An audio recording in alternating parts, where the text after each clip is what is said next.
ವಿಧಾನಸಭಾ ಹೋಬಳಿ ವ್ಯಾಪ್ತಿಯಲ್ಲಿರುವ ದೊಡ್ಡಬ್ಯಾಡಗೆರೆ ಗ್ರಾಮದ ಪುರಾತನ ಶ್ರೀ ಸೋಮೇಶ್ವರ ಸ್ವಾಮಿ ದೇವಾಲಯದ ಜೀರ್ಣೋದ್ಧಾರ ಕಾಮಗಾರಿಗೆ ಚಾಲನೆ ನೀಡಿದ್ದು, ಕಾರ್ತಿಕ ಮಾಸದ ಹುಣ್ಣಿಮೆ ದಿನ ನೂತನ ದೇಗುಲಕ್ಕೆ ಬಾಗಿಲು ಪೂಜೆಯನ್ನು ವಿಶೇಷವಾಗಿ ನಡೆಸಲಾಯಿತು.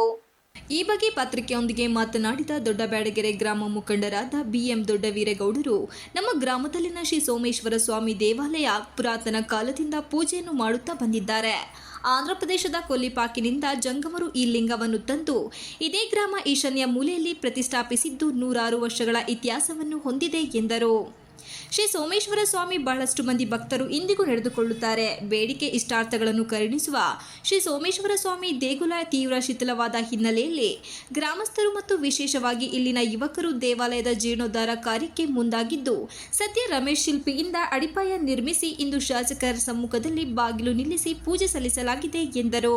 ಈ ಹಿಂದಿನ ಶಾಸಕರಾದ ಕೆಎಸ್ ಲಿಂಗೇಶ್ ಅವರು ಗ್ರಾಮದ ಅಭಿವೃದ್ಧಿಗೆ ತನ್ನದೇ ಆದ ಕೊಡುಗೆ ನೀಡಿದ್ದಾರೆ. ಹಾಲಿ ಶಾಸಕರು ಕೂಡ ಗ್ರಾಮದ ದೇಗುಲ ಮತ್ತು ಅಭಿವೃದ್ಧಿಗೆ ಹೆಚ್ಚಿನ ಒತ್ತು ನೀಡಬೇಕಿದೆ ಎಂದರು. ಮುಂದಿನ ಕಾರ್ತಿಕ ಮಾಸದಲ್ಲಿ ಉದ್ಘಾಟನೆ ನಡೆಸುವ ಇಂಗಿತವನ್ನು ವ್ಯಕ್ತಪಡಿಸಿದರು. ಬೇಲೂರು ಶಾಸಕ ಎಚ್.ಕೆ. ಸುರೇಶ್ ಮಾತನಾಡಿ, ತಾಲೂಕಿನ ಹೆಬ್ಬಾಳು ಗ್ರಾಮ ಪಂಚಾಯಿತಿ ವ್ಯಾಪ್ತಿಯ ದೊಡ್ಡಬ್ಯಾಡಗೆರೆ ಗ್ರಾಮ ಐತಿಹಾಸಿಕವಾಗಿ ಪ್ರಸಿದ್ಧಿ ಪಡೆದಿದೆ. ಬೇಲೂರು ಚೆನ್ನಕೇಶವ ಸ್ವಾಮಿ ಪ್ರತಿ ವರ್ಷ ಸಂಕ್ರಾಂತಿ ದಿನ ಉತ್ಸವದ ಸಂದರ್ಭದಲ್ಲಿ ಇದೇ ಗ್ರಾಮದವರು ಮೊದಲ ಬೇಟೆ ಆಡುವ ಕಾಯಕ ಇಂದಿಗೂ ಬೆಳೆದುಕೊಂಡು ಬಂದಿದೆ. ಸದ್ಯ ಶ್ರೀ ಸೋಮೇಶ್ವರ ಸ್ವಾಮಿ ನೂತನ ದೇಗುಲಕ್ಕೆ ಶಾಸಕರ ನಿಧಿಯಿಂದ 10 ಲಕ್ಷ ನೀಡುವ ಭರವಸೆ ನೀಡುವ ಜೊತೆಗೆ ಗ್ರಾಮದ ಅಭಿವೃದ್ಧಿಗೆ ಆದ್ಯತೆ ನೀಡಲಾಗುತ್ತದೆ ಎಂದರು. ಈ ಭಾಗದಲ್ಲಿ ನೀರಾವರಿ ವಂಚಿತರಾದ ಹಿನ್ನೆಲೆಯಲ್ಲಿ ಹೆಬ್ಬಾಳು ಏತ ನೀರಾವರಿ ಯೋಜನೆ ಅನುಷ್ಠಾನಕ್ಕೆ ಸರ್ಕಾರಕ್ಕೆ ಪ್ರಸ್ತಾವನೆ ಸಲ್ಲಿಸಿದ್ದೇನೆ ಎಂದರು. ಇಲ್ಲ, ಗ್ರಾಮದವರೆಲ್ಲ ಸೇರಿ ಮಾಡ್ತಾ ಇದ್ದೀವಿ. ಗ್ರಾಮದವರೆಲ್ಲ ತುಂಬ ಪ್ರೋತ್ಸಾಹ ಕೊಡ್ತಾ ಇದ್ದಾರೆ ಅಂತಕ್ಕಂಥದ್ದನ್ನ ಈಗಾಗಲೇ ಈ ಕಾರ್ಯಕ್ರಮ ಚಾಲನೆಯಲ್ಲಿದೆ. ಇದು ಕಾರ್ತಿಕ ಮಾಸ ಒಳಗಡೆ ಇದು ಆಗಬೇಕು, ಇಲ್ಲಿ ಕೆಂಡೋತ್ಸವ ಆಗಬೇಕು ಅಂತಕ್ಕಂಥ ಎಲ್ಲ ಭಕ್ತರ ಈ ಕೂಡಲೇ ಶಾಸಕರ ಅನುದಾನದಿಂದ 10 ಲಕ್ಷ ರೂಪಾಯಿಯನ್ನು ಇವತ್ತೇ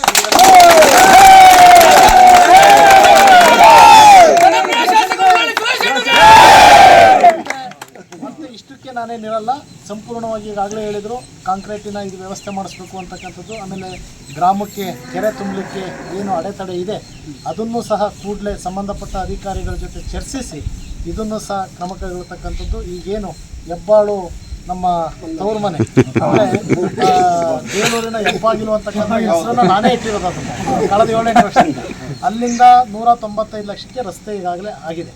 ಅದು ಟೆಂಡರ್ ಪ್ರಕ್ರಿಯೆಯಲ್ಲಿದೆ. ಇನ್ನು ಕೆಲವೇ ದಿವಸಗಳಲ್ಲಿ ನಿಮ್ಮ ಇಲ್ಲಿ ಪೂಜೆ ಮಾಡೋಕ್ಕೆ ಹೇಳ್ತೀರೋ, ಹೆಬ್ಬಾಳಲ್ಲಿ ಪೂಜೆ ಮಾಡೋಕ್ಕೆ ಹೇಳ್ತೀರೋ, ನಿಮ್ಮ ನೇತೃತ್ವದಲ್ಲಿ ಪೂಜೆ ಮಾಡಿ ಕಾಮಗಾರಿನೂ ಸಹ ಪ್ರಾರಂಭ ಮಾಡೋಣ. ದೇವಸ್ಥಾನ ಮುಂದಿನ ಕಾರ್ತಿಕದೊಳಗಡೆ ಆಗಲಿ ಅಂತಕ್ಕಂಥದ್ದು ನಾನು ಸಹ ಭಗವಂತನಲ್ಲಿ ಬೇಡ್ಕೊತೀನಿ. ಸಂಪೂರ್ಣವಾದ ಸಹಕಾರ. ಈ ಸಂದರ್ಭದಲ್ಲಿ ಜಗದೀಶ್ ಶಾಸ್ತ್ರಿ, ದೊಡ್ಡಬ್ಯಾಡಗೆರೆ ಗ್ರಾಮದ ಮುಖಂಡರಾದ ಮಲ್ಲಿಕಾರ್ಜುನ್, ರಾಜಣ್ಣ, ಪಾರ್ವತಯ್ಯ, ಮಲ್ಲೇಶಪ್ಪ, ಶಿವರುದ್ರೇಗೌಡ, ಮಧು, ಪುನೀತ್, ಚಂದ್ರೇಗೌಡ, ಬಸವೇಗೌಡ, ರಾಜಶೇಖರ್, ಹುಲಿಗೌಡ ಇನ್ನು ಮುಂತಾದವರು ಹಾಜರಿದ್ದರು. Ganesh, TV 46 Malenadu news, Belur.